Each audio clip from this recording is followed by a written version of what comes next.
दोस्तों, अगर आप या आपके रिश्तेदार या जान पहचान वाले कोई भी नाइस, न्यूमोलाइड, नेसिप, नाइजर जैसी दवाई खाते हैं तो आप ये खबर उनको दिखा दीजिएगा।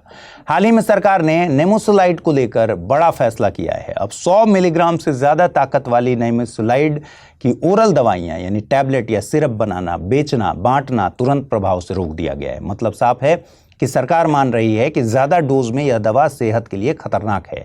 अब समझते हैं कि नेमुसुलाइड आखिर है क्या।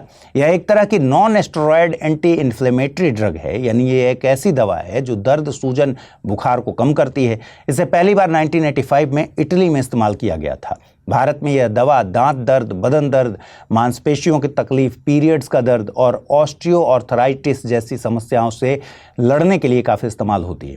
यह दवा कैसे काम करती है? यह दवा शरीर में एक एंजाइम को रोकती है जिसे साइक्लोऑक्सीजिनेज कहते हैं। यही एंजाइम प्रोस्टाग्लैंडिस बनाता है जो दर्द, सूजन और बुखार की असली वजह होते हैं। जब नेमुसुलाइड इस एंजाइम को ब्लॉक कर देती है तो दर्द और सूजन अपने आप कम हो जाती है। लेकिन दिक्कत यहीं से शुरू होती है। अगर इसे लंबे समय तक या ज़्यादा मात्रा में लिया जाए तो यह लीवर को गंभीर नुकसान पहुंचा सकती है। कई मामलों में इसमें पेट में खून बहना, किडनी की दिक्कत, चक्कर आना, दस्त, पेट जलना, त्वचा की समस्याएं, लीवर एंजाइम्स का बढ़ना, इस तरह की परेशानियां देखी गई हैं। यही वजह है कि इसे रिस्की दवा के रूप में माना जाने लगा। इसी कारण दुनिया के कई देशों ने शुरू से ही इसे स्वीकार नहीं किया।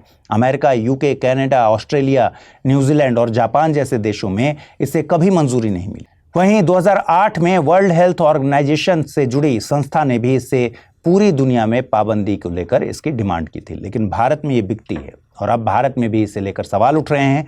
2011 में सरकार ने 12 साल से कम उम्र के बच्चों में इसके इस्तेमाल पर रोक लगा दी थी, लेकिन बड़ों के लिए चलती रही।